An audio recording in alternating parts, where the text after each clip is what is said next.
Hello, everyone. Welcome to part 2 of the Hagia Sophia Public Forum at Stanford University, hosted by the Cantor Museum. We are grateful for the sponsorship of the Art History Department, History, Religious Studies, the Center for Medieval and Early Modern Studies, the Center for Russian, Eastern European and Eurasian Studies, the Mediterranean Studies Forum of the Abbasi Program in Islamic Studies, and the Stanford Global Studies. I apologize for all this tautology, but this is part of our sponsors, and I want to speak about the broad support that we have received to run this event. I'll give a brief summary of what part 1 introduced into the discourse, and then speak about what part 2 is aiming for. In part 1, we looked at the material fabric of the building and the current state of conservation, the projects that are going on right now. And then we turned into the history of the 1930s to the 1950s with Thomas Whittemore and the uncovering of the mosaics, also the international support for this venture and the private sponsorship of American donors in the process. Then we looked at Hagia Sophia, the concept of wisdom in its Byzantine manifestation in the light and the acoustics and chant of this great space. And then we turned to the moment in which Hagia Sophia became listed on the UNESCO Heritage List and how much this inclusion is bringing the monument as part of an urban fabric. And then the conservation of the monument becomes a much more complex event that is unfolds itself as a grand curatorial gesture of urban planning, and how the recent reconversion into a mosque intended and successfully, in a sense, presented a large human bodies in that space in support of one very narrow understanding of religion and ethnic and religious identity of Turkey. The last talk focused in part 1, focused on the long tradition of exclusionism and homogenization as part of Turkish nationalism. Today, we are going to probe deeper into the 20th and 21st century history of both politics and cultural heritage in Turkey. Ali Yaycıoğlu is going to focus on the development of the rhetoric in the 1950s of much more conservative understanding of religion. Then Patricia Blessing is going to lead us into the Ottoman legacy in terms of the architectural imprint of Hagia Sophia on Ottoman Sultanic mosques. Then we are going to turn to Anna Bigelow, who is going to discuss the establishment of prayer space in the 80s and 90s in Hagia Sophia. And then we will expand the discourse of Hagia Sophia by turning to the medieval site of Ani and the contested cultural heritage of Turkish-Armenian tensions in that site. And the final speaker will be the journalist and political commentator and fiction writer Ece Temelkuran, who would speak about the rise of populist regimes and its effect on a global level by focusing on Hagia Sophia. Then we are going to engage all the panelists in a discussion, and towards the end of our program, we will introduce some of the questions that the audience had brought to the fore. Without much ado, I will now turn to my co-host, Patrick Crowley, the curator of European art at the Cantor Museum, who will introduce the first speaker.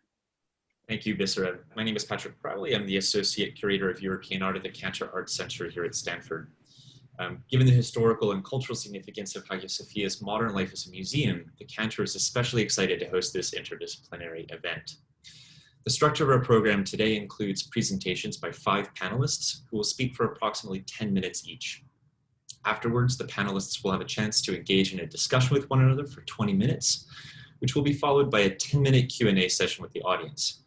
The audience will have the opportunity to vote up questions for this segment, and a record of submitted questions will be retained so that the panelists will have an opportunity to respond to individual questions after the event as they're able. Our first speaker today is Ali Yajioğlu, Associate Professor of Ottoman and Middle East History and Director of the Center for Medieval and Early Modern Studies. His research centers on economic, political, and legal institutions and practices, as well as social and cultural life in Southeastern Europe and the Middle East during the Ottoman Empire. His first book, Partners of Empire, Crisis of the Ottoman Order, the Age of Revolutions, offers a rethinking of the Ottoman Empire within the global context of the revolutionary age in the 18th and early 19th centuries. Ali, without further ado, I turn it to you. Thank you. So after 86 years, the first khutbah in Hagia Sophia was read by Ali Erbash, head of the Directorate of Religious Affairs, on July 24. Erbash ascended the mimbar, decorated with the green standards, holding a sword, two insignia symbolizing that a mosque is a space, not only for the connection between believers and God, but also believers and the political authority. Contrary to Ottoman belief in the Ottoman context, the sword was not a symbol of conquest, but rather the ruler. Still, both for those who advocated for the conversion of Hagia Sophia into a mosque and those who opposed this change, the first prayer, Friday prayer, signifies a reconquest. The conversion of the monument into a mosque has been on the political agenda of Islamist and conservative nationalists in Turkey at least since 1950s. The President Erdogan promised this conversion during his tenure as the first Islamist mayor of Istanbul in the 1990s. To some of his followers, Erdogan is the second conqueror of the city after Sultan Mehmet II. The belief is supported by the creative interpretation of Quranic passage, Surah 34, verse 15, Baldatun tayyibatun ve Rabbun gafurun, literal translated, a fair land and the indulgent Lord. In some popular Erdoganist interpretation, the verse alludes to Mr. Erdogan himself by way of his middle name, Tayyip, and the fair land is interpreted as referring to Istanbul. This interpretation was further strengthened by the fact that the numeric values, abjad, of the Arabic letters of Tayyip conveniently add up to 857, the year of the Ottoman conquest of Constantinople in the Islamic calendar. Given this promise, why did Erdogan wait for so many years to make this decision? What does he expect from this move for this his domestic and foreign policy? Would this stop his diminishing popularity? Although this is clearly Erdogan's decision, why did he prefer that the political move be covered by a legal ruling by the Council of State instead of a presidential decree? There are important questions to be discussed. But my question here is how a conquest narrative, which is shared by those who oppose and support this decision, does not do justice to Hagia Sophia and its architecturally, spiritually, and emotionally charged history.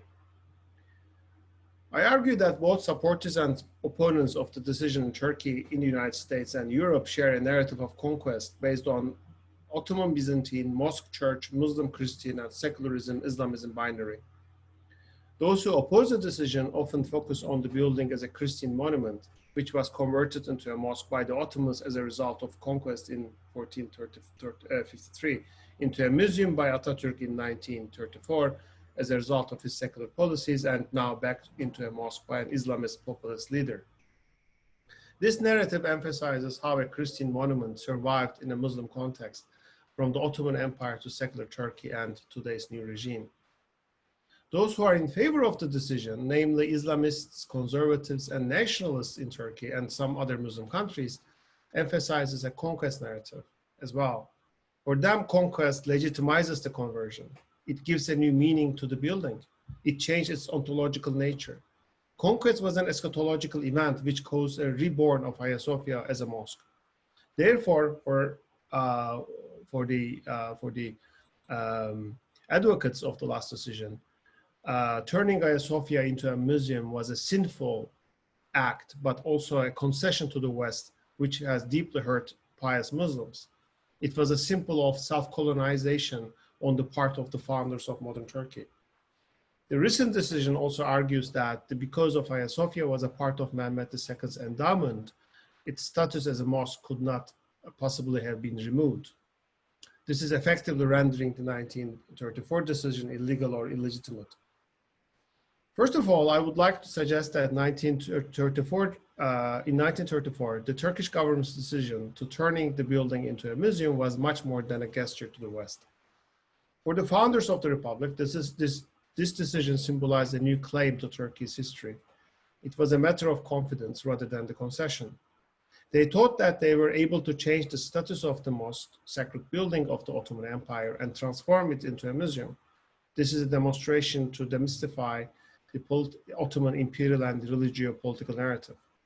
Therefore, the historical decision was a claim on the part of the new republic to establish a new relationship with the history of Istanbul and Anatolia beyond the Ottoman past. Of course, we should assume that the founders of the Republic, Turkish Republic equally, we should not assume that the founders of the Turkish Republic equally embraced the entire historical heritage of their lands. They are primarily secular nationalists. Yet we should also see that whatever the real motivation, the 1934 decision has a universal value. As a result of this decision, Hagia Sophia was appreciated as one of the most important World Heritage sites in Turkey and in the world. In this regard, I would also like to challenge the argument that 1934 decision was given under the influence of European and American philanthropists and archaeologists, even though we still should appreciate the international collaboration for the restoration program for the Great Monument. It is also noteworthy that some secular intellectuals of the time opposed this decision on the basis that an active religious monument would better represent its history as a spiritual center than a museum. Secondly, the conquest narrative of both those who oppose and who support the current decision does not appreciate the complex history of Ottoman Hagia Sophia. It omits two crucial aspects of Ottoman's engagements with the monument. The first is the fact that Hagia Sophia took in a rich symbolism in Ottoman historical imagination. Yet for the Ottomans, Hagia Sophia was a symbol of conquest. But what is a conquest for the Ottomans? It did not simply mean erasing existing realities and building anew. It rather signified the incorporation of existing social, spiritual, and material realities into a new order, or constructing a new relationship between past and the present. The Ottomans transformed the lands they had conquered, but they were also transformed by their own conquests. The Ottomans changed Hagia Sophia, and Hagia Sophia changed them. They converted the building into a mosque and symbol of imperial power, and yet their entire notion of imperial architecture was shaped by Hagia Sophia. Therefore, we can say that Hagia Sophia shaped the Ottomans' way of seeing themselves and the history of their capital throughout centuries. It was almost a time tunnel linking them with the Romans and the Byzantine times. They studied its history from Greek sources. They connected it to the symbols of the Islamic traditions, which included Quranic and biblical prophets who came before Muhammad. Islamic art historians have shown that there was no widespread iconophobia in the pre-modern Islamic world. Generally, there are no human figures in the mosques, but we also know that the Ottomans were not uncomfortable in Hagia Sophia praying beneath the images of Jesus and Mary. In the 17th and 18th centuries, the monument continued to play important roles as a sacred political space. I think we can say that Hagia Sophia was the most important building in the Ottoman Empire, along with the Kaaba in Mecca and Dome of the Rock in Jerusalem until the end of the empire. Therefore, I argue that the conquest narrative, both by the opponents and the advocates of the last decision, did not give any justice to the complex history of Hagia Sophia in the Ottoman periods. Last of all, why Turkish right, not only Islamists, but also conservative, nationalists, and even some center-right liberals have been obsessed with this monument? Perhaps the epic speech of Necip Fazıl Kısakürek on December 29, 1965, at the Istanbul branch of National Student Union was a landmark for this agenda of the reconversion of the monument to a mosque for a broader spectrum of Turkey's right. Necip Fazıl, a controversial nationalist Islamist poet, who is probably the most influential figure for different tones of Turkish right, from ultra-nationalists to Islamists, is also frequently quoted by President Erdogan. His lecture decorated with supremacist overtones located Hagia Sophia issue as the core of the struggle between the East and the West, Islam and Christianity, conquest and victimization, Turkish benevolence and Greek wickedness, and finally between glorious imperial past and the corrupted Kemalist secularism.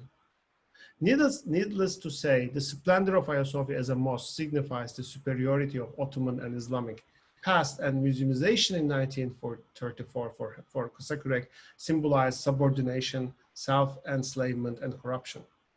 1965 speech, Kösekerek concluded the address to hundreds of youth heralding the reopening of the monument as a mosque. He stirred up the audience, many of whom would be notable names in Turkish politics during the upcoming decades.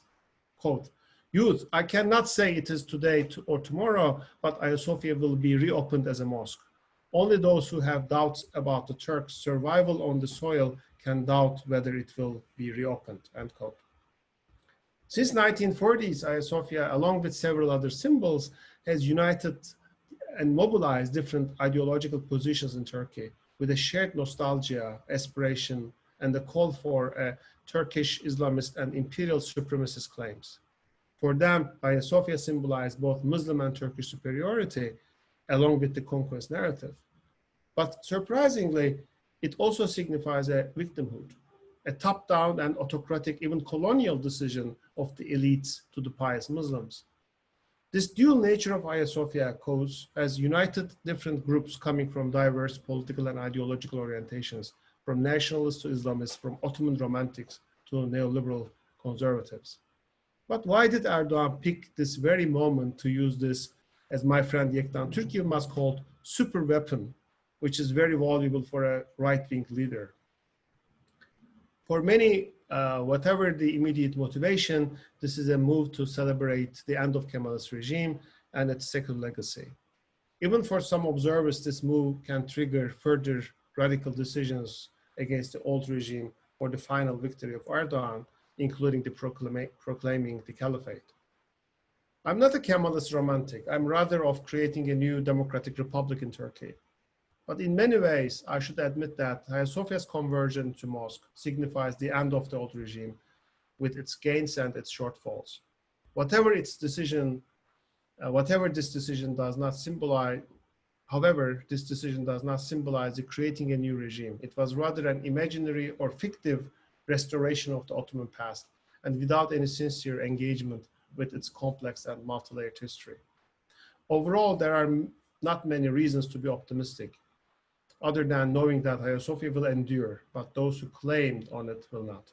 Thank you. Thank you, Lee. Our next speaker is Patricia Blessing, Assistant Professor of Islamic Art History in the Department of Art and Archaeology at Princeton University. Her book, Rebuilding Anatolia After the Mongol Conquest, Islamic Architecture in the Lands of Rum, 1240 to 1330, investigates the relationship between patronage, politics, and architectural style after the integration of the region into the Mongol Empire. Together with Rachel Goshgarian, she edited Architecture and Landscape in Medieval Anatolia, 1100 to 1500, and is presently working on a second monograph, Malleable Monuments, the Material Politics of Ottoman Architecture in the 15th Century. Patricia.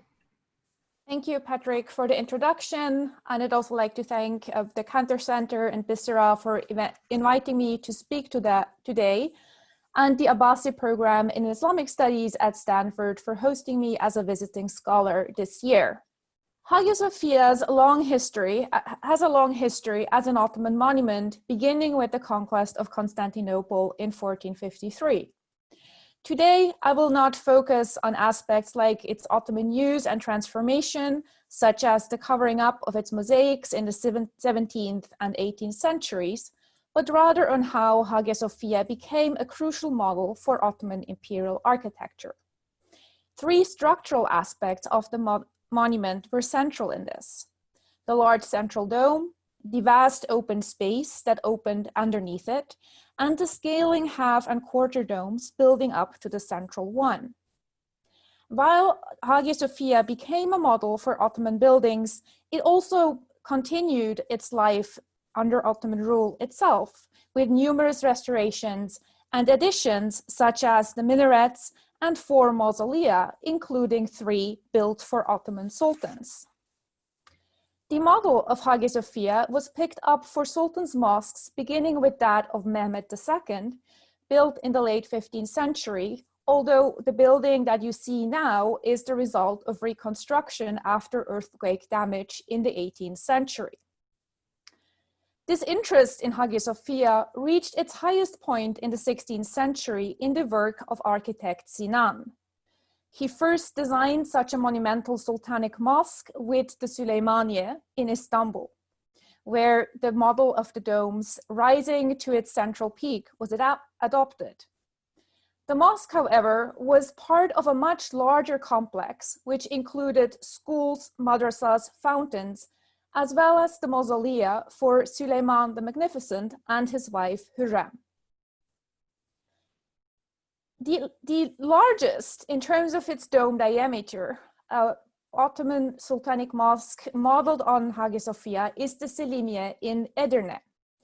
Here, extensive substructures were built to raise the structure up, since the topography of Edirne did not have the kinds of hills that were used in Istanbul to make these buildings dominate the cityscape. Even though the diameter of the dome here is larger and nearly reaches that of Hagia Sophia, it is actually 10 meters less tall than both the model and that of the Süleymaniye Mosque. The building was integrated into a skyline for Edirne, where the Selimiye Mosque dominates the landscape, but also speaks to other earlier Ottoman buildings in the city. In that aspect, the Selimiye was also a response to the imperial and sacred topography that had been constructed in Istanbul since the times of Mehmed II. In the 15th century, this topography reached from Hagia Sophia to the Mosque of Mehmed II, all the way to the site of Eyüp. So, and you have the skyline that is of course famous, reaching from Hagia Sophia along the shores of the Golden Horn, that is filled in over time with the sultanic mosques for the Ottoman rulers up until Süleyman the Magnificent. His son and successor Selim II is the one who chooses Edirne as the site for his mosque. The site of Eyüp itself is part of this sacred and imperial topography. It is a shrine built on the reputed tomb of a companion of the Prophet Muhammad, Ayyub al-Ansari, who is believed to have been killed during the first Arab siege of Constantinople in the late 7th century. Its history starts with the miraculous discovery of the site during the reign of Mehmed II, and goes across the time of Ottoman rule. As Chidem Kafescio has examined in detail, the site takes on a crucial role, including in accession ceremonies for the Ottoman sultans. Here too, the architecture you see now was created in the 18th century, so we don't have the 15th century monument, but the site is very much built on that same premise.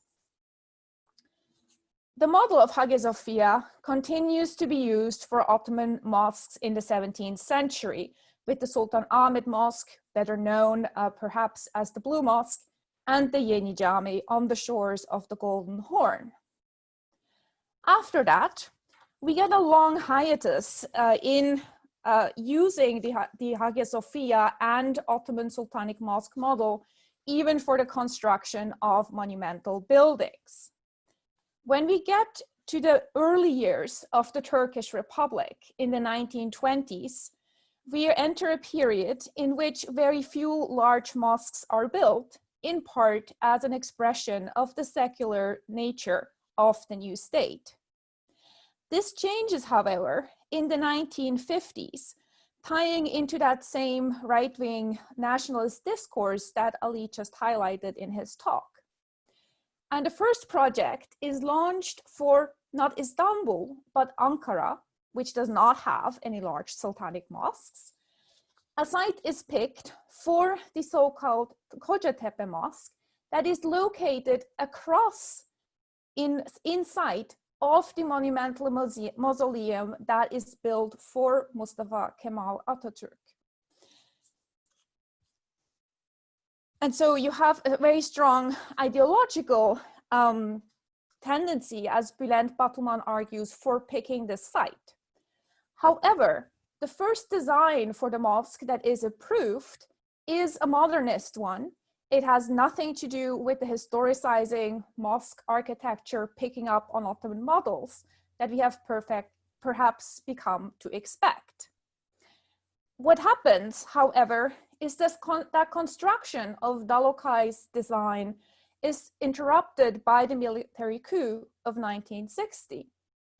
After a hiatus of several years, it is decided to not build this monument, but a new building, which, although it is not completed until 1987, is actually a full-on copy-paste of an Ottoman Sultanic mosque, and particularly strongly refers to the Süleymaniye.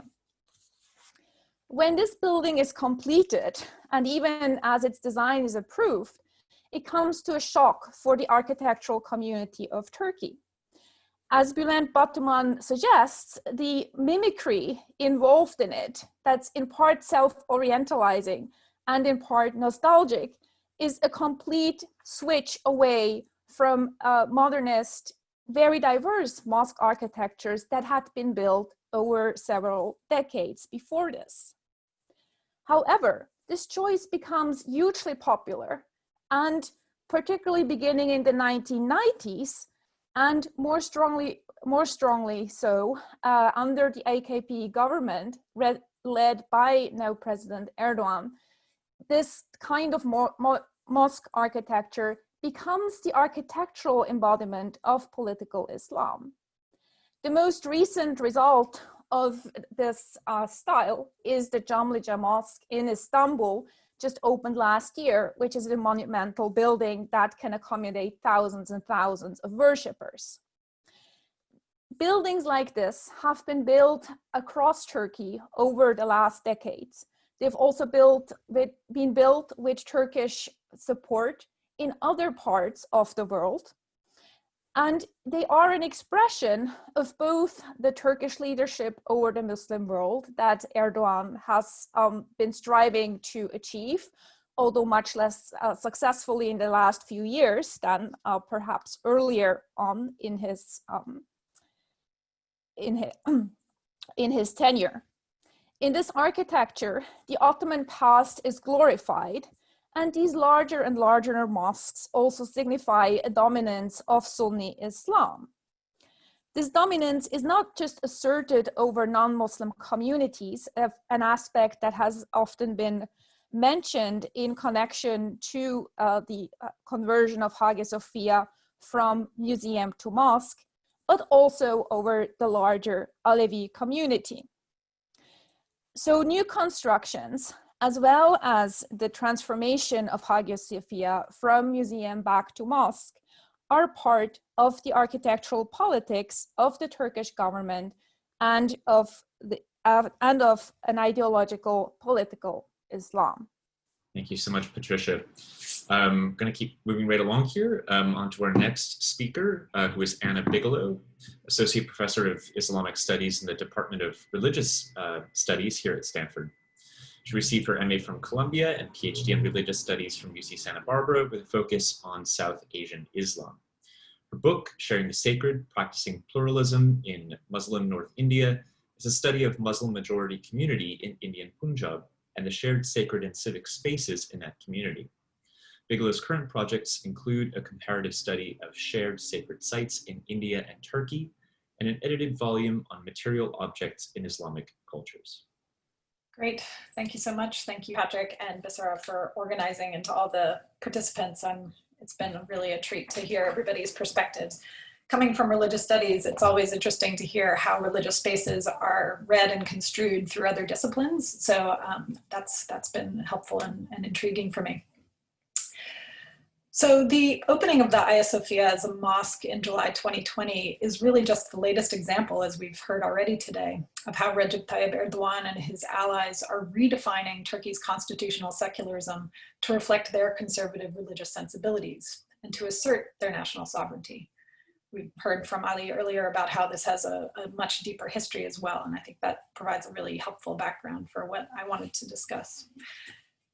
But for religious studies, the mosqueification, if you will, of the Hagia Sophia also brings into sharp relief the way that sites held sacred by multiple communities are productive venues for promoting visions of the nation and mobilizing citizens to respond accordingly. It leads us to ask, why are sacred sites so central in the public debates about the nature of this constitutionally secular polity?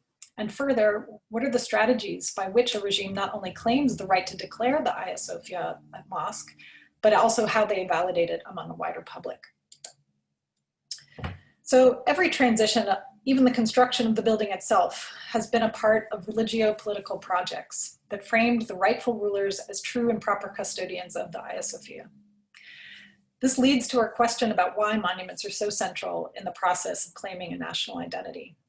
Monumental spaces are not merely stages upon which sovereign power is performed. They are actants themselves, enabling and resisting human uses and imaginaries. As Sally Promy has argued, quote, "The things towards which we orient ourselves shape our perceptions of the environments we inhabit and the possibilities available to us."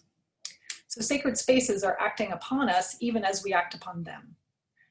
So monuments, to be sure, of course, as many have written, perform and symbolize power.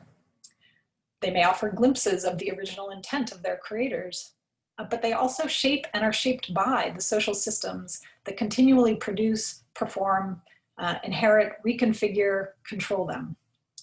And so while Henri Lefebvre rightly argued that there's a power feedback loop between monuments and political regimes by which they are created and claimed, that feedback loop can be and often has been disrupted. And so controlling the meaning of a monument is always unfolding and often incomplete. And it takes a lot of work to claim a contested monument. The argument for the mosque reversion was built incrementally and deliberately over time, and we heard a fantastic background to that narrative earlier.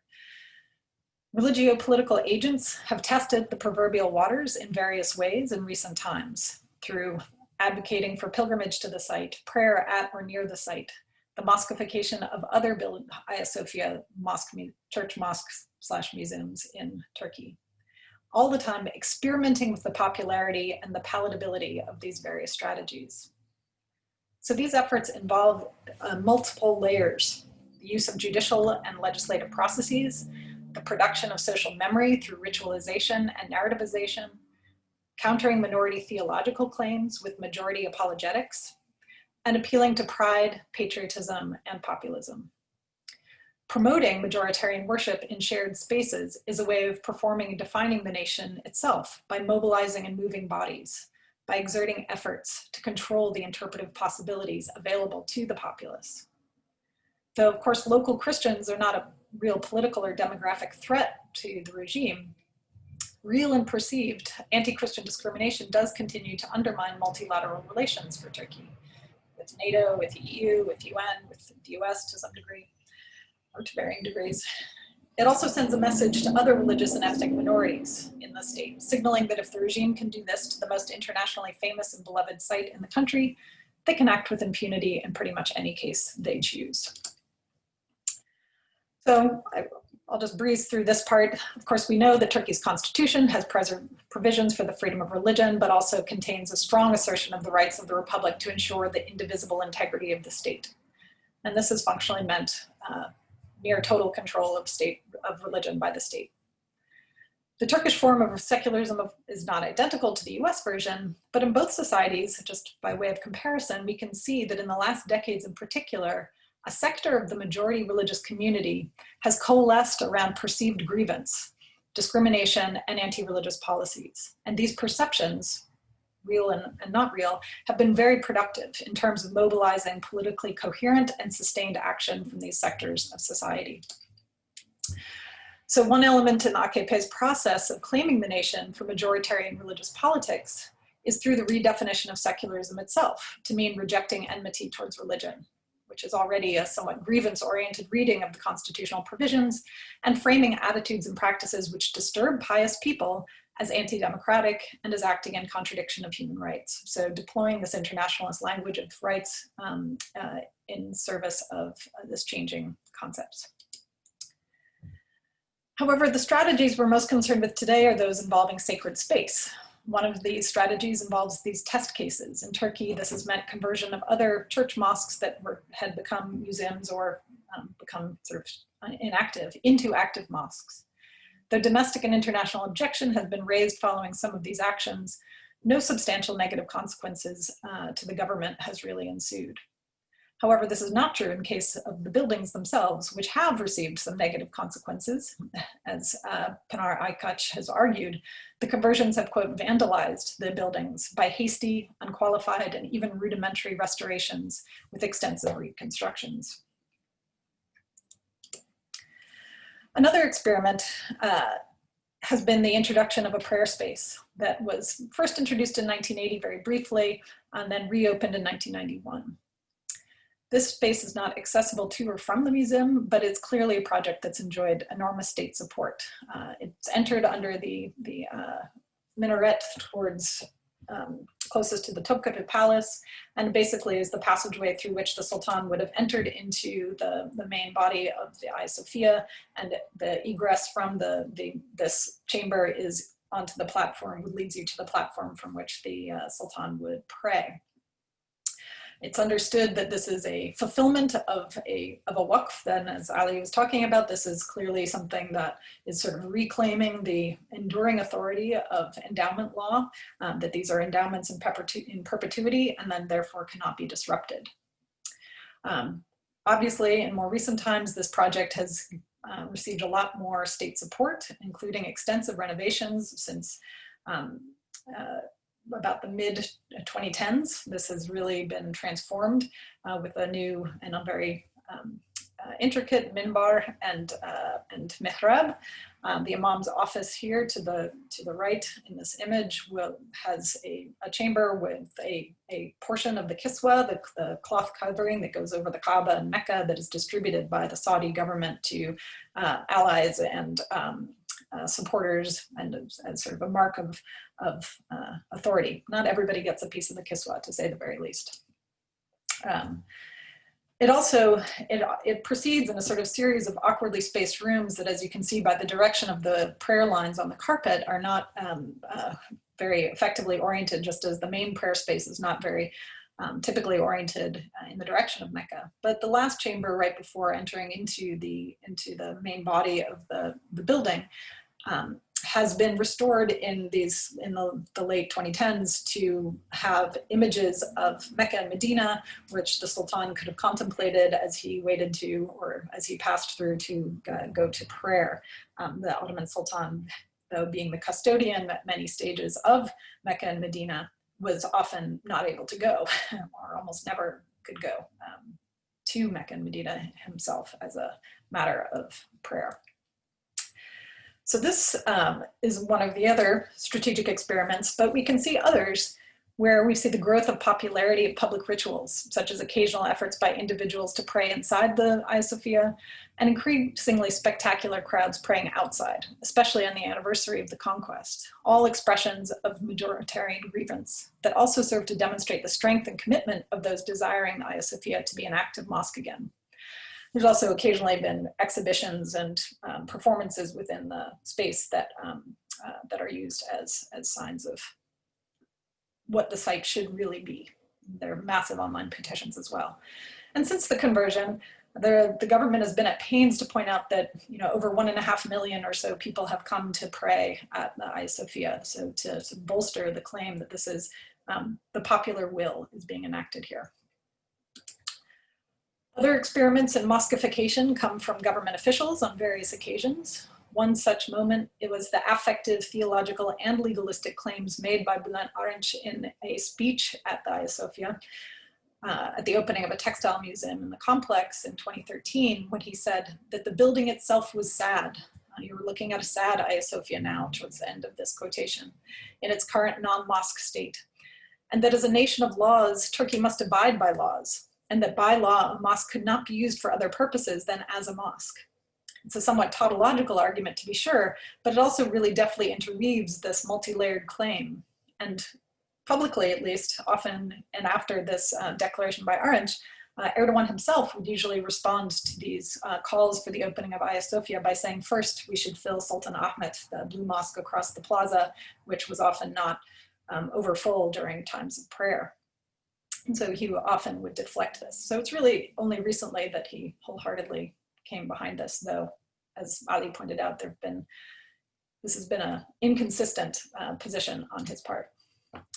And so then after the conversion, Erdogan and the AKP continue to generate content that makes their case to audiences both foreign and domestic.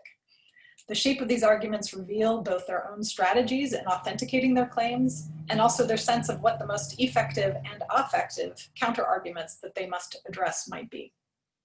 In his 25-minute address to this nation, Erdogan used internationalist language of sovereignty in particular that resonates with majoritarian grievance, legalistic language that speaks to the past and present of the law of religious endowments or waqf, emotive language that drew on the laments of famous poets and artists, as Ali also referenced, and theological language that framed the mosque conversion in soteriological terms. This is essentially a salvation, an issue of national salvation, as well as actual salvation.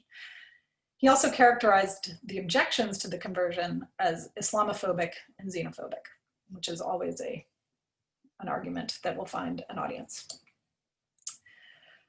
The AKP Foreign Affairs Division then reinforced Erdogan's message with a recently published brochure in Turkish and in English that justifies the conversion on multiple fronts. And I won't go through all of these here in the interest of time, but all these arguments basically anticipate the scope of global critique and try to make claims that would counter those arguments. In particular, their pages 12 to 21 are examples of preserved churches, and to show that the government is not eradicating religious sites that are important to Christians. But it only mentions these Christian sites and only these, which is obviously a selective move in its reading. They also justify this again through the will of the people, that there was this great demand of people of Turkey that the building regain its identity as a mosque. And this cites a 6,000 person survey for which no methodology is given, which is always an alarm for social scientists, and that in this 78.6% of those responding believed it should be a mosque. So it's a very multi-layered and clear argument that draws on a whole host of issues. So to wrap up, it's still too early to see if these actions will have a major effect on the AKP's standing with the Turkish public, given the poor economy and other domestic challenges. Some survey data shows eroding support for Erdogan. The last elections had included setbacks for him in regional elections. And there's no real effect as far as that data, which is available thus far, says about what the effect of this reversion to a mosque might have on the electoral prospects for the party. Nonetheless, having explicitly rejected the authority of internationalist bodies like UNESCO to challenge the move, it's unlikely that anything other than electoral defeat would change the situation. Though condemnations have certainly rolled in from many directions, including a tepidly worded discouragement from Secretary of State Mike Pompeo on July 1st in anticipation of the change. Trump, who tweets on everything, has not done so on this issue. So I think I'll just wrap up there and pass the mic. Anna, thank you very much. We are going to move to our next speaker, and this is Cristina Maranci, professor of medieval Armenian art and architecture. Her books have explored the historiography of the field, engaged some of the major monuments like Svartnots and Ani, and offered a broad-based, accessible introduction to Armenian art and architecture. And I give the word to Cristina. Thank you so much, Bisera. Thank you, Patrick, for organizing this wonderful event, and for last week's as well. So I am an outlier in this group. I'm a historian of medieval Armenian art and architecture, and for many years, I have worked on the monuments straddling the closed international border between the republics of Armenia and Turkey. Modern Turkey is home to thousands of Armenian churches and monasteries, which are traces of the Armenian homeland lost with the genocide of 1915 to 1922. Many people have written eloquently about this issue, among them Hegnar Wattenpach. In a recent op-ed about the conversion of Hagia Sophia, Wattenpach expressed concerns about how this set a precedent for the fate of Christian churches farther to the east. The conversion of Hagia Sophia has raised questions about the efficacy and the role of heritage bodies like UNESCO and ICOMOS, and about what they can and ought to do.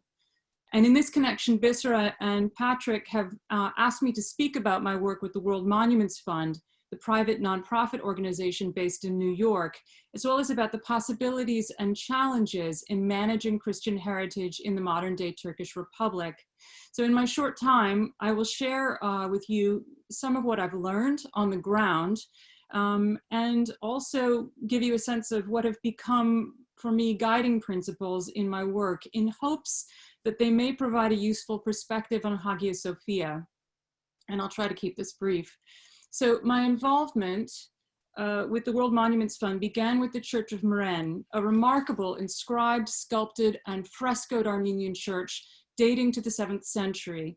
Mren is situated in a closed and militarized border zone just a few kilometers from the Republic of Armenia. In 2013, I discovered that Mren was in much worse condition than I thought. A few years before, the south facade of the church had completely collapsed. My study photographs, which were from the early 2000s, showed that the southwest corner of the church had fallen down, but the newer internet photographs showed the total collapse of this wall. In February 2013, I mobilized a campaign to raise awareness of Mren. Having contacted UNESCO with no response, I emailed the World Monuments Fund. I sought to get Mren on the World Monuments Fund Watch, self-described as a global program launched to identify imperiled cultural heritage sites and direct financial and technical support for their preservation. The watch list is specifically targeted to save at-risk monuments through a short, focused intervention.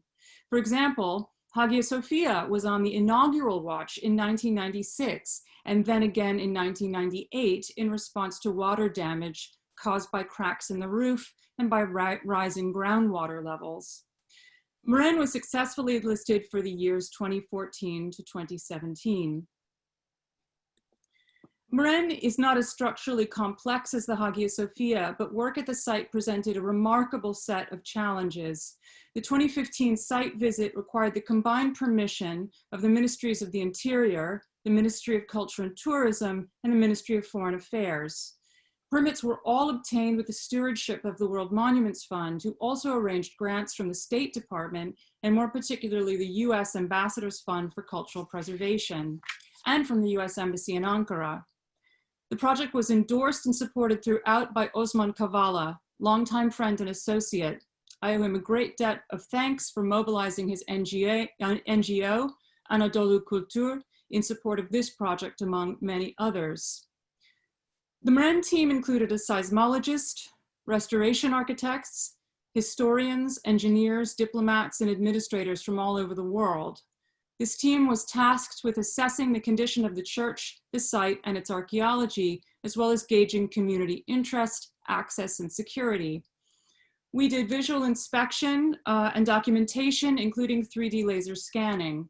The team also recommended emergency and long-term measures to be carried out to prevent future failure. While the laser scanning was done successfully, the emergency measures were not implemented during the watch list's prescribed 3-year window, so the building remains at risk. In 2015, there were cracks separating the north wall from the structure, and a friend who visited Mren last month told me that these cracks are widening further. There is thus urgent work to be done and more help to be sought. I've also collaborated with the World Monuments Fund at Ani, the ruined medieval city and royal Armenian capital, inscribed in 2016 onto UNESCO's World Heritage List. World Monuments Fund has worked at Ani since 1996, when the site was first placed on the watch list. Since then, they have overseen many projects there. Recent restorations have focused on two monuments, the cathedral, which you see in the distance, and the Church of Surpurgic, or the Savior. Surpurgic, today a strangely picturesque ruin, is a 19-sided stone masonry building with sculpture, inscriptions, and interior frescoes, now exposed to the elements, thus presenting an intensely complex restoration project. It has now been stabilized with buttresses. Scaffolding allows for access up to the dome and protects workers against rockfall. Monitoring devices gauge its condition and movement, and fragments of carved stone have been inventoried and sheltered from the elements. Simultaneously with this project was another, Ani in Context, funded by the Norwegian Embassy in Turkey. This emerged out of talks between ICOMOS Armenia and the Norwegian Institute for Cultural Heritage Research, NICU, then directed by Karsten Paludan-Müller. World Monuments Fund and Anadolu Kultur also participated in Ani in Context, as did Koç University's RCAC, now ANAMED. This collaboration resulted in a visit to Ani and its vicinity in 2013 with a group of international experts. We assessed 21 sites in the region, from churches completely erased from the landscape, churches in various states of collapse, and most pertinently, a church converted to a mosque. We used a risk assessment matrix to rate monuments based on the highest priority for intervention. I could name many ongoing projects and organizations that seek to protect and raise awareness of Armenian heritage in Turkey. Anadolu Kultur, the Hrant Dink Association, Koç University's ANAMED, and many others. Anadolu Kultur is developing a mobile application for use at Ani. Downloaded to your phone, it will give a sense of the site in detail with inscription translations, technical and historical information, and various routes through the city, depending on the time you have. So to conclude, I'd just like to share with you a few points I've learned in working on heritage with the World Monuments Fund. As many have observed in this the last session and this one, much has changed in the politics and foreign policies of both Turkey and the US in the past 5 or 6 years. Garo Paylan's op-ed just yesterday in the New York Times described poignantly the authoritarian turn in Turkey. For almost 3 years, Osman Kavala has been unjustly imprisoned for crimes of which he is innocent. And now Azerbaijan has waged war on the Republic of Nagorno-Karabakh, and Turkey has intervened on the former's behalf. It is difficult not to look back without a great sense of loss and worry for the future. Nevertheless, it is important to remain optimistic. We all know how much heritage is tied up with politics and how interests and pressures of the most powerful often determine the fate of the vulnerable. Sometimes it seems as though heritage is part of an inexorable tectonic shift in elite power. What I've found, however, is that things are less predictable than one might think. Conditions change fast, possibilities open, and the optics of heritage can be very different from what is happening on the ground. In the 1990s, the idea of work at Mren seemed impossible. In the early 2000s, it took place. Second point, it's important to devise short-term strategic and results-based solutions. For example, what could be achieved at Hagia Sophia next year? What kinds of events, projects, and proposals might pave the way towards long-term goals? What could be the terms of negotiation? Professor Zeynep Ahunbey last time discussed ongoing exterior work at Hagia Sophia, as well as the possibility of visiting the gallery and its mosaics. How might this be leveraged into more? Third point, matters of heritage are intensely complex and confusing, often involving competing interests and ambitions of diverse stakeholders. In the midst of what can seem both agonistic and agonizing, I've learned to train my sights on the long-term health, that is the structural and physical integrity of the monuments. Hagia Sophia, like Mren and Ani, and indeed any other cultural monument, exists not just for us, but for our children, our students, and future generations. Remembering this can assist in deciding on the best short-term strategies, which might simply be to safeguard the building until things change. Fourth point, heritage must go hand in hand with education. Education must go hand in hand with scholarship, and that is where our historians come in. Hagia Sophia is a famous building. Other beautiful, important buildings are not famous. The more the public knows, the more they will care. If the Julfa Cemetery in Nakhchivan were better known, there might have been a greater international response to its complete erasure by Azerbaijani authorities. The same can be said about the Razan Shetsots Cathedral in Artsakh, bombed by Azeri forces on October 8th. A public forum such as this is thus of the utmost importance. Not only does it give experts a chance to share ideas and pool information, but it serves to teach the value of historical monuments, ultimately producing better chances for their protection. Thank you. Christina, thank you for this wonderful talk that brings the legacy of Osman Kavala and his recognition of how important education is, that it is through education, through a better understanding of history, that some of these conflicts could be overcome. And I will take this as a lead. This was a comment that he made in the reception of his recent award, the Ding Award, where he said that a new generation that could have been friends under different conditions are now in a violent opposition. So I will turn to our next speaker, Ece Temelkuran. She's a phenomenon, a novelist, a journalist, a political commentator. Her nonfiction books confront many of Turkey's taboos, like the Armenian genocide in her book, Deep Mountain, Across the Turkish-Armenian Divide, published in 2010, a sobering presentation of the continual failure to protect human rights and to build an equitable society in Turkey. The book is called Turkey, the Insane and the Melancholy, published in 2015, and the powerful wake-up call to all humanity in her recent book, How to Lose a Country, The 7 Steps from Democracy to Dictatorship, 2019. She's also a very successful fiction novelist, but I wanted to feature here in this presentation her work on nonfiction. So Ece, the floor is yours. Thank you, Bisera, and thank you for your very, very kind words. Thank you all for your brilliant, amazing presentations. I have been, it has been a delight, a true delight to listen to all of you. To have a writer or a journalist in such an academic panel is always a nuisance. And I am here only because Bisera years ago blew up, burst a balloon in Hagia Sophia. And I didn't know about this. For those who don't know about the incident, Bisera bursting or blowing up a balloon in Hagia Sophia, this is what happened on 4th of November in 2016. There was a mesmerizing concert by Cappella Romana, a renowned choir. The concert was in Stanford University Concert Hall.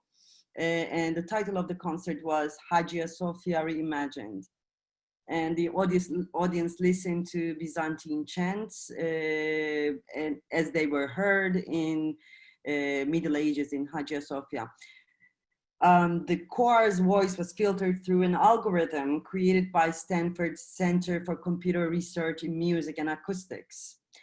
The scientists, including Bisera, went to Hagia Sophia and recorded several sounds to understand how the spectacular acoustics of the building was operating, and then applied the same acoustic process to the music of choir. So when Hagia Sophia was reopened as a mosque, Le Monde from France asked me to write a piece about it.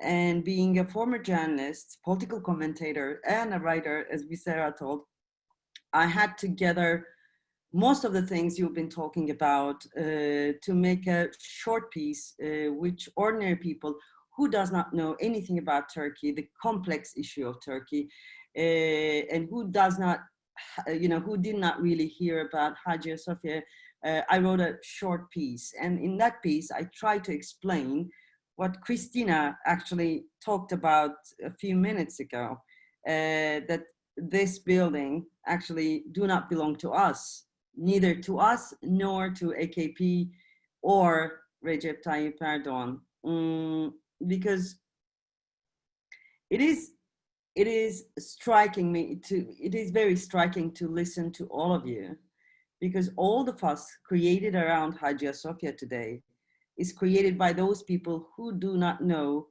a single thing that we are here, I am listening today, and you were talking about. And all these populist leaders, they behave with a certain calculated ignorance and vulgarity, and somehow it always works. And Hagia Sophia is one of the biggest and most important victims of this calculated ignorance and vulgarity.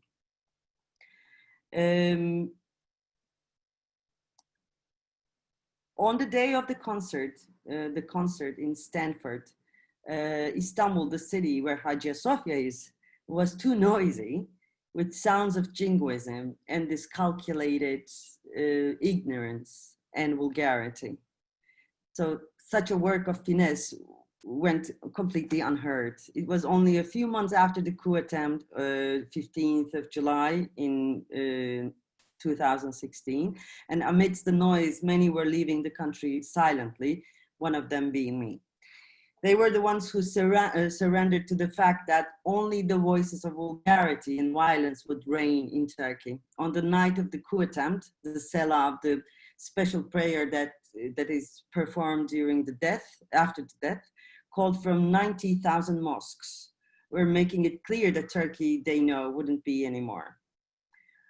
Hagia Sophia was opened, I think so far nobody mentioned this, Hagia Sophia was opened as a mosque on the 24th of July, the day of Lausanne Treaty that was signed in 1923. The treaty is considered as the founding document of Republic of Turkey in international political history. Therefore, for those who had a long-lasting discomfort with laicite, turning Hagia Sophia to a mosque on such an anniversary had a strong symbolism. But just in case for those who do not see the symbolism, Erdogan's regime and its supporters rubbed it in our faces. The cries of Allahu Akbar in the supposedly secular parliament by the government MPs and the statements from Erdogan supporters, such as "the stone man is melting," a reference to Atatürk statues, made it all clear that the founding of Erdogan's Turkey was finally completed. So Hagia Sophia, as we all know, and as many of you told already, was the sealing of the fact that Turkey was conquered again.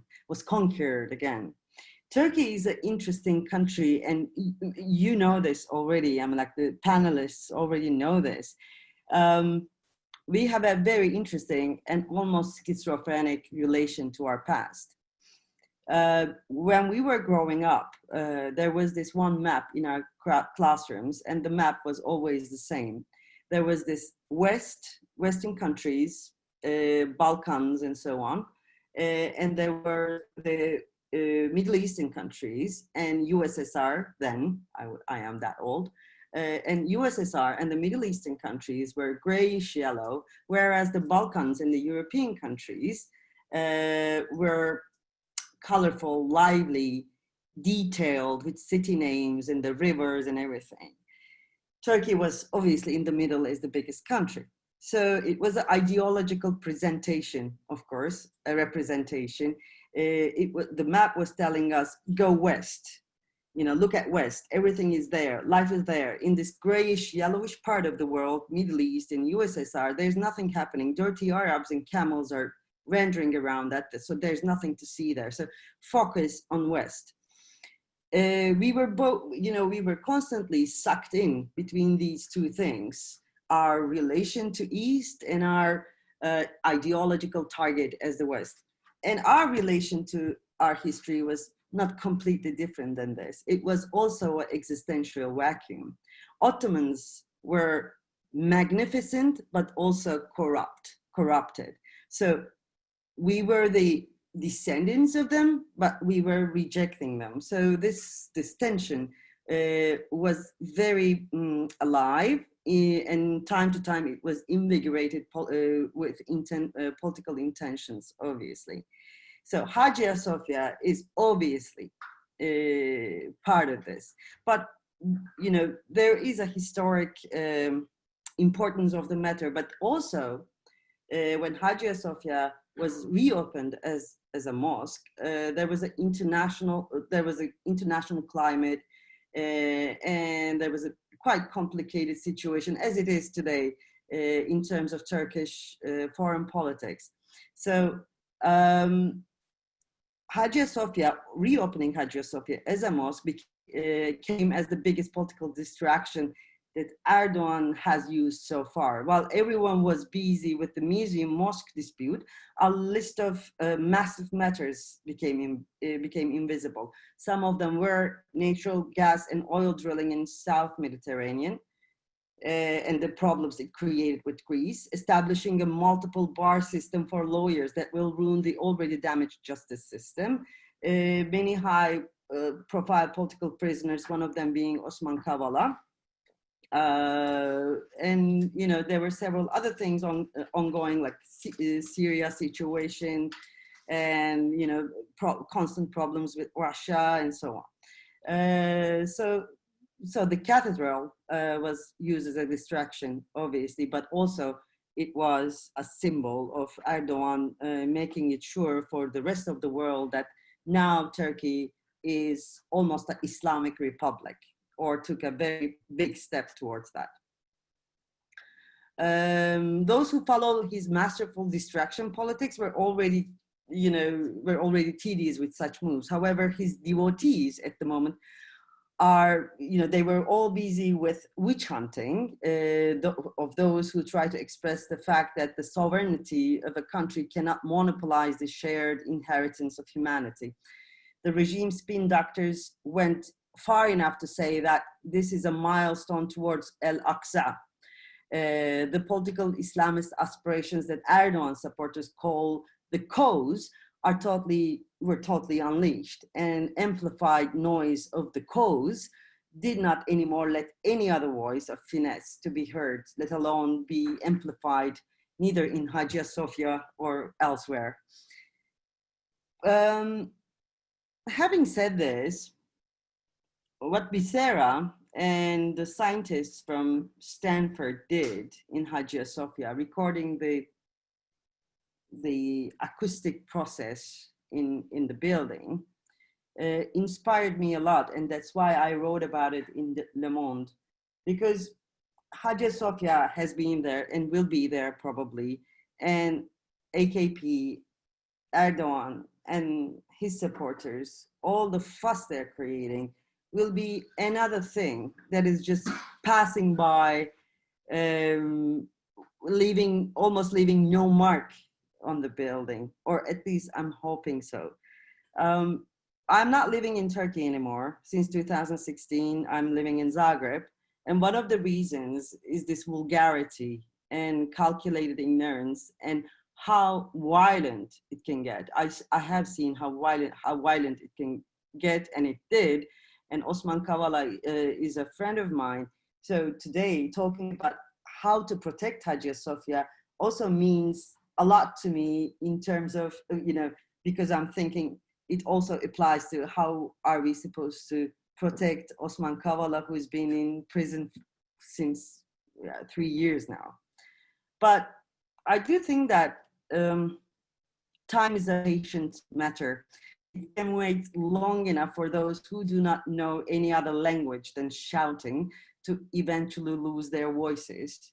And I am expecting and I'm hoping that this too much shouting, this noise, will exhaust the owners of those voices, and these voices will be soon consumed. I am hoping, and I also know it from history, that it happens at the end.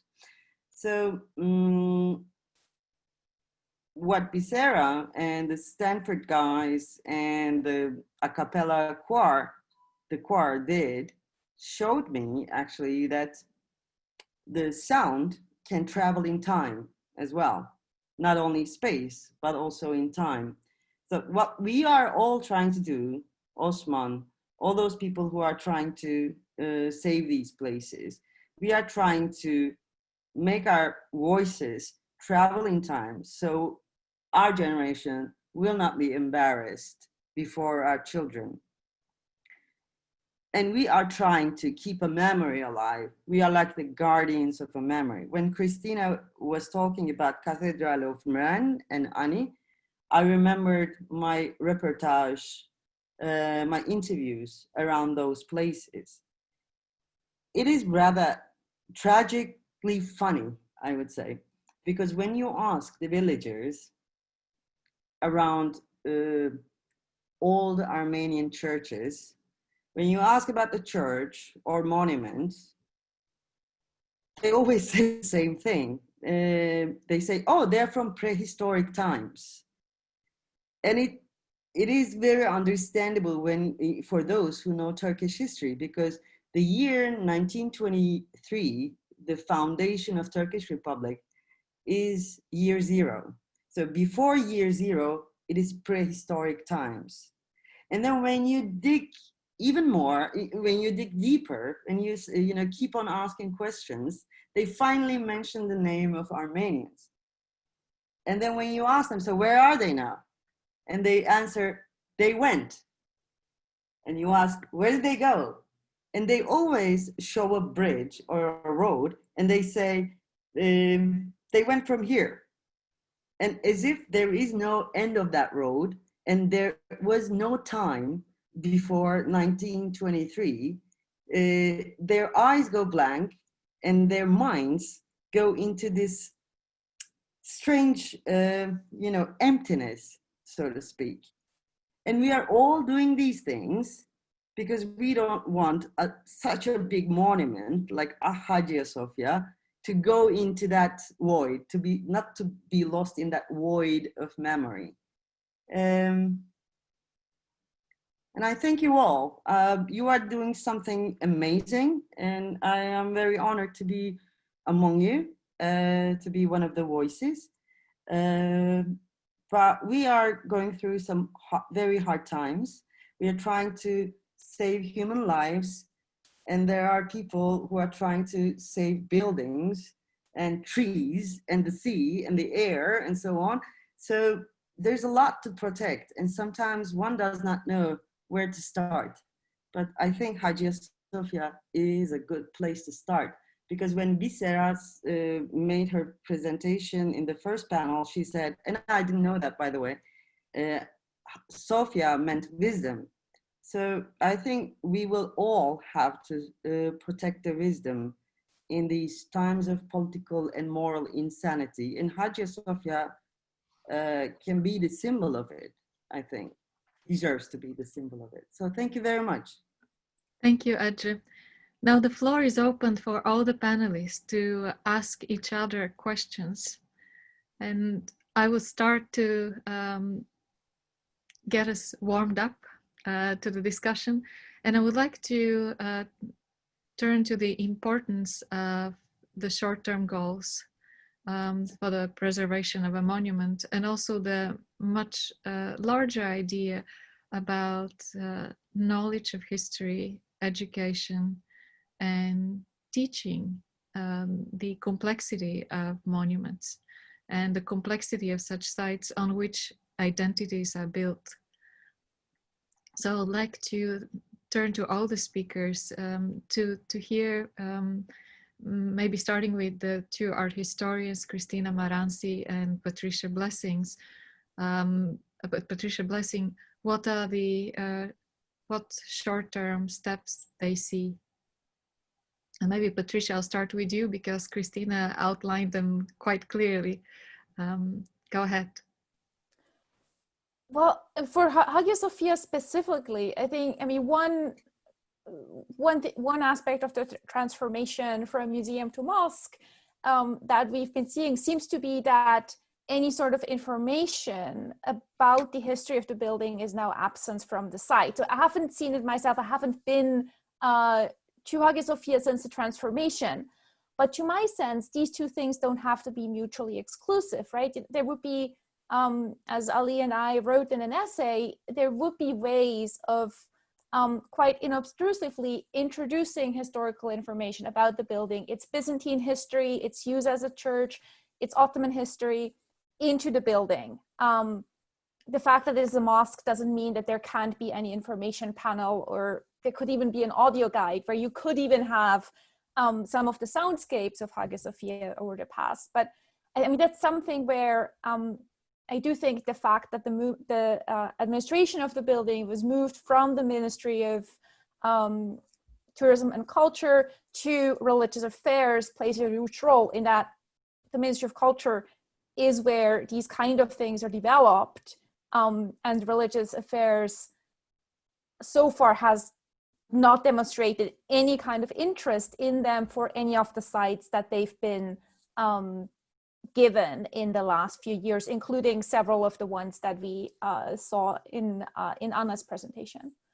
I'm going to jump in very quickly, because in the earlier conversation with our part one panelists, it became clear that the transition is still very uncertain, that the Ministry of Culture and Tourism is still responsible for the conservation of the building.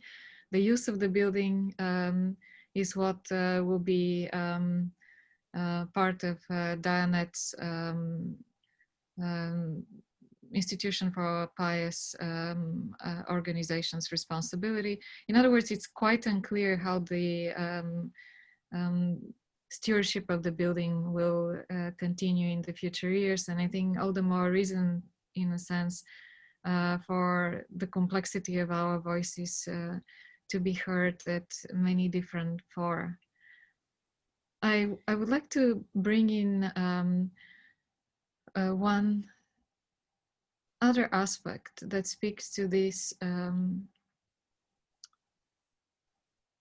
complex approach to history. We heard from Patricia's talk today about the importance of Hagia Sophia in shaping Ottoman identity, and the fact that it is austerity and extimacy that is at the center of identity. And this was also in Ali's talk today, when he spoke about the fact that the recent manipulation with the memory of the past is reductivist and really misses the multiple layers of interaction between Ottoman, Byzantine, and Roman that was part in this creative approach to integrating the legacy of Hagia Sophia in Ottoman identity. So to move to the point, what I would like to introduce to our larger audience is that when Mehmed II transformed the church into a mosque, he kept the mosaics and he created Quranic glosses. This is in the work of Gürun Neciboglu. Quranic glosses that were written on the mihrab that spoke to and amplified the message of the image of the Virgin and Child in the apse. And the reason I want to bring this detail is because it relates to what Christina Maranzi and Etche Temelkiran were speaking about. This is the legacy of humanity. It's not just our generation, but the generation, our children and the children of our children. And what Mehmed II did, he chose quote from the Surah of Al-Imran. This is Surah 3, verse 37, which has the word mihrab in it. And it has a series of words that are based on the Arabic root of Kabbalah that relates to embrace, to a kiss, and to nourishing. And these are the words that were underneath, in a sense, the apse that relate to the image of the Virgin and Child. It's about care. It's about stewardship. It's about protection and nourishment. And so he said, so her, the Lord, accepted her with good acceptance. He made her grow in good manner and put her under the care of Zachariah. Every time he entered the mihrab to visit her, he found her supplied with sustenance. He said, "O Miriam, Mary, from where have you got this?" And she said, "This is from Allah. Verily, Allah provides sustenance to whom he wills without limit." And I would just, end of quotes. This is the end of the surah that is, the verse that is quoted in the mihrab, which takes on the image of the Virgin and Child in the apse and puts it into a larger context of protection. It's a power that values life and nourishes that life. This is the message that is kept, and this is the message that is lost today in the populist intervention in Hagia Sophia. Are we going to make a discussion, or Yes, you're going to? Go ahead. Because I have a question. When M. Bigelow, in her perfect presentation, there was a subtitle claiming contested sacred site, which reminded me a recent incident that happened in Hagia Sophia after it was converted to mosque. There was an American actress, like, I don't remember her name. Anyway, she visited Hagia Sophia, and her visit became a big thing, especially in the AKP supporting media, because she wasn't wearing a bra. Well, she wasn't naked, but you know, there wasn't a bra, obviously. And then, as you know, it's not only a mosque now, but it is also promised to be preserved as a whatever, you know, a monument. So obviously this woman, with or without bra, had the right to be in that space. But then the populist intervention, as you call it, by utilizing not only religion but also conservative views, is claiming this space on daily basis, not only on legal basis, not only in this Da Vinci Code fantasy world, like Ali has already put very nicely. So I was wondering if there is intention among the art historians, or anybody who is truly interested in this building and preserving this building. Do these people have any intention to claim the space physically in coming days? Because I am from Turkey. This is quite close to my heart, this whole issue. It's not only Hagia Sophia, but also claiming Turkey, because I feel like I lost my country, so I want to claim it as well. And Hagia Sophia is an important part of it. So I do believe that physical claiming is important as well. So I was wondering if there is any organization or any intention to organize to claim this space physically, and to show to Turkish people and to the rest of the world that this is not only a mosque, but it is Hagia Sophia. And like, you know, this question also goes to Christina, because she's more, I think, you know, following the issue on daily basis. I'm going to let Anna speak, because I think she will get me started, but she will speak about maybe more about religious spaces and their use, and that might be useful. Maybe she won't. I don't know. I'm going to let her go though. At this point, I don't know of any network of people trying to figure out ways to claim the space for other possible usages in any sort of public demonstrations. I don't know how possible that would be in the current landscape without incurring major backlash and certainly possibly violence as well. but I mean, it's clear to see how the incremental strategy of claiming the space by praying outside of it and having these moments happen was a way of testing the, what was the, how far can we go at various stages in history.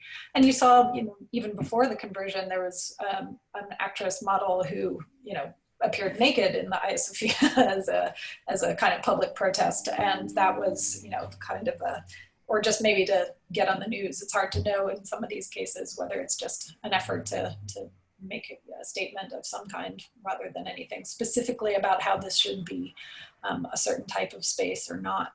I think Patricia's point about the ways in which one could actually technically make the space multiply available to its various interlocutors, whether museumification is necessary to that process or not, is one that's very interesting, because it's pretty clear that museumification does not eliminate these multiple attachments and desires at all. It doesn't work in Israel, Palestine. It doesn't work in India. It hasn't worked anywhere in cases where people have tried to obviate conflict through museums. That, at least not inherently. I mean, there are cases where it happens less conflictually than others.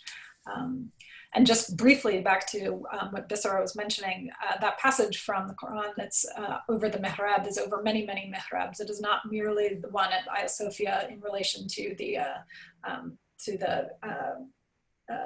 Virgin Mary in the dome, but rather this is because the word mihrab appears in that passage. It is one of the more popular passages to be used in the calligraphy, which it's also worth remembering would not have been legible to a sizable proportion of the visitors to the site. Even people who had the Arabic or could read the script cannot often read that kind of calligraphy very effectively. So it's a little bit hard to gauge the actual conceptual relevance of your reading of that passage and what it might signify. It's almost impossible to say whether that would have spoken to any visitor, Muslim or non-Muslim, in that particular reading. So I just wanted to touch back on that. But Christina, you may have some thoughts on the. Well, actually, Anna, what you said, and then also maybe responding to Ece, thinking about sort of laying claim to spaces in different ways, you reminded me of Akhtamar and the Armenian liturgy that was said in Akhtamar. I think it was 2015, which was, got a lot of publicity, but it was very controversial and was seen as a kind of propaganda move to, appease an Armenian viewership, because so much of this is about optics. It's not about, that's a big issue. But yeah, so I think it's tricky. I think it's tricky to try to do something, to try to use spaces in ways that might speak to inclusiveness without having there be, in a way that isn't sort of innocent of its own agendas. So that Akhtamar liturgy is sort of really a kind of a controversial thing. And I know that I've not heard of anything like that after. So I don't think that was particularly successful as a kind of strategy to perform inclusiveness. But it's not to say that other things might not work, but that really didn't seem to do much. So anyway, just a thought. Thank you. Have you seen the recent coins casted? Let me share my screen. Just casted last month. This is, I think, the honorary one, and this is the one Turkish liras or something. So it started, I'm basically history of Hagia Sophia starting here, 1453. So yeah, this is another claim. If I can jump in, Jess, I think what Ece, Anna, and Christina were just discussing, it also goes to one of the questions that was in the Q&A, whether or not the museum is inherently better than the mosque, right? So there are questions about, well, what does access mean? Now, for me as an art historian, I'm happier with the museum, in part because as a woman, I can wear whatever I want and go into the museum. And I'm just, I mean, just the whole sort of headscarf police that is being imposed more and more, especially in the more touristic sites in Istanbul, which just drives me mad, although I'm normally happy to put on a headscarf out of respect, but the more somebody pushes me, the less willing I am to do that. But then there's also this idea of, right, the museum as something that's inaccessible because you have to wait in line or because it's expensive, although for Turkish citizens, it was always cheaper than for tourists. And this whole idea about the museum being something that's sort of exclusive, which I think is also perhaps in part behind some of those numbers that we saw and that Anna showed us, whether or not, I mean, how actually accurate these are, that people prefer the mosque. So there's, I think, a lot to be unpacked there as well, and to just think about who can access this and how can you use it and what can you do and how can that reshape the narrative. The problem is, though, who do you talk to, right? And I think that's what also was important in Professor Ahunbay's talk last week, that it's not yet clear, even to her as a heritage professional and scholar who has been involved with the restoration of the monuments for a very long time, how that will continue and how these relationships will continue.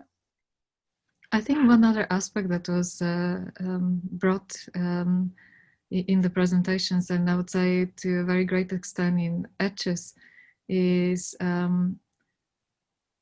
what channels are left for within, on the ground in Turkey, for voices of difference to express themselves.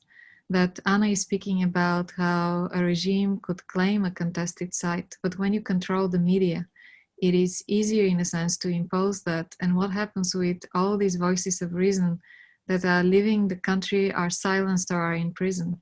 So it is a very uphill battle that is created now, and it is unfortunately because of lack of freedom of expression.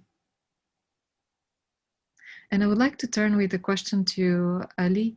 In part one of the Hagia Sophia Forum, Lucia Ali talked about the decision of Hagia Sophia to enter the UNESCO World Monuments list was part of a large urban fabric that is included in the same protection program, which is the entire footplan of old Istanbul, Constantinople. And if you can tell us more about the change of the population in this area in the past several decades. And I will leave it open for you to let us know. Yeah, I mean, it's obviously Istanbul lost its Greek and Armenian populations throughout the 20th century. And today, yeah, I think there are only like 3,000 Istanbulite Greeks and I think 60,000 Armenians. But at the same time, it's still a very cosmopolitan city, isn't it? I mean, there's a discussion among the Greek community. Now there are more Christian, Orthodox Christians from like Arab origin Orthodox Christians in Istanbul than the Greek, ethnically Greek origins, ethnically Greek population. So there was some interesting tensions actually between Orthodox Arabs and Orthodox Greeks. So it's very, very interesting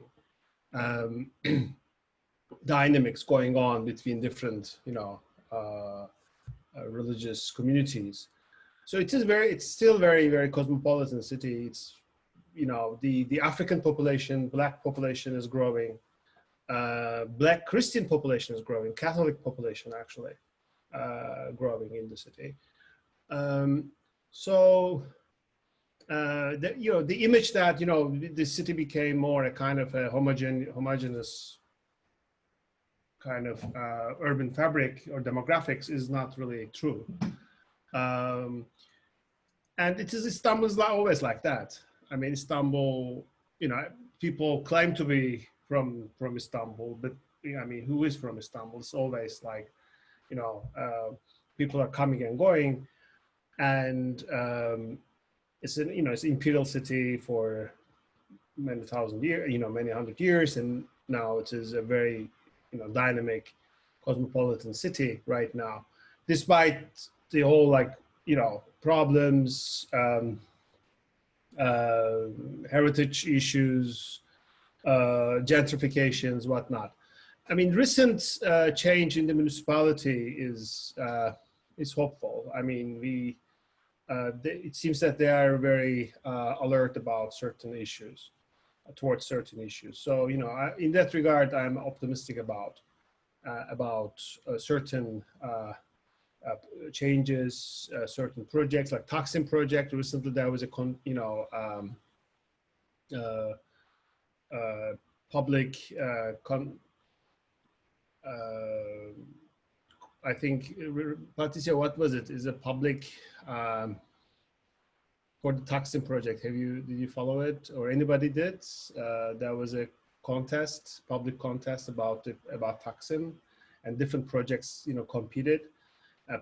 People voted, and so there's some hopeful developments. And I don't know about the nature of the relationship between the municipality and UNESCO or other international groups, but I guess that there must be some dialogue or some exchange between, but right now, I mean, the things are pretty difficult, and the central administration is pretty somehow in panic, and they try to diminish the power of the municipalities or financial capacity of the municipalities. So there's almost like I would say, kind of a civil war between the municipalities and the central government. And in this large projects like Taksim and others, I mean, you can follow that competition or the conflict. It's interesting that the municipality didn't say much about, or actually, I mean, Mamol, the mayor, didn't say much about Hagia Sophia. I think he did once. He said, "Well, is it really a necessity or something?" But he didn't openly oppose it. But it's clearly the atmosphere was, in July. Seems that the opposition parties also they somehow. They thought that they didn't make it a big deal out of this, which they thought would trigger certain, or contribute to the polarization. So they were rather silent towards that decision. So, to our earlier question, Bisera, I mean, what would the, or Ece's question about whether that would be possible, a kind of an activism. It seems that according to the opposition parties or general, some civil society organizations, it's not the right time.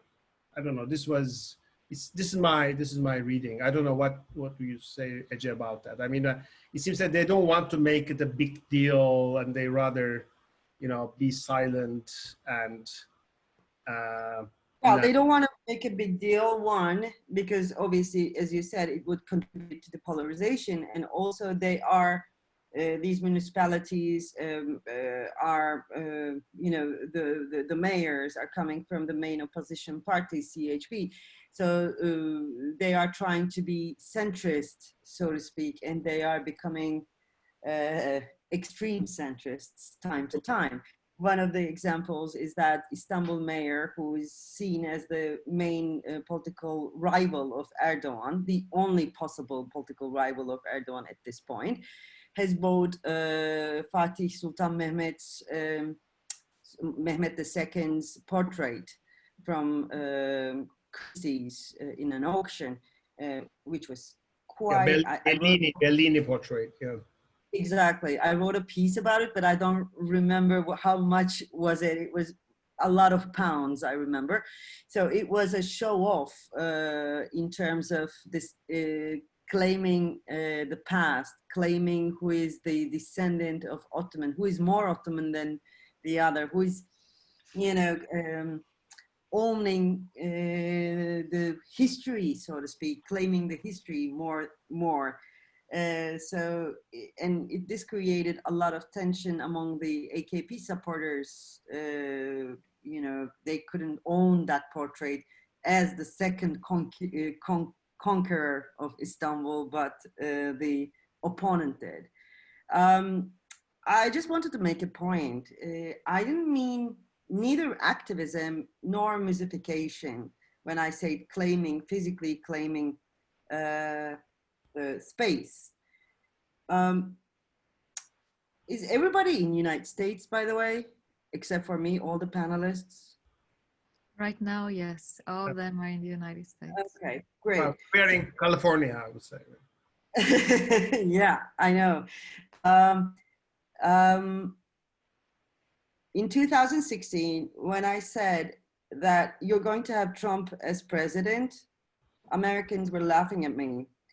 In 2019, when I said Boris Johnson will be Prime Minister of Britain, British were laughing at me.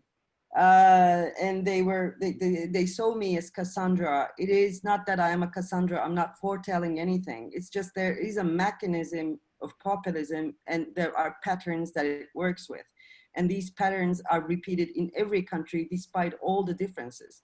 And after those 7 steps are completed from democracy to dictatorship, the same political and moral insanity takes over the country.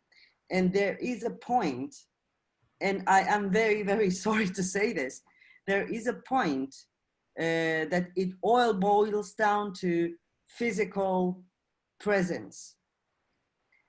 And I think in October, United States will be, American people will be witnessing this. You will have to, on that election night, when the votes are counted, you will have to be there present, like physically present, to stop poll rigging or voting fraud.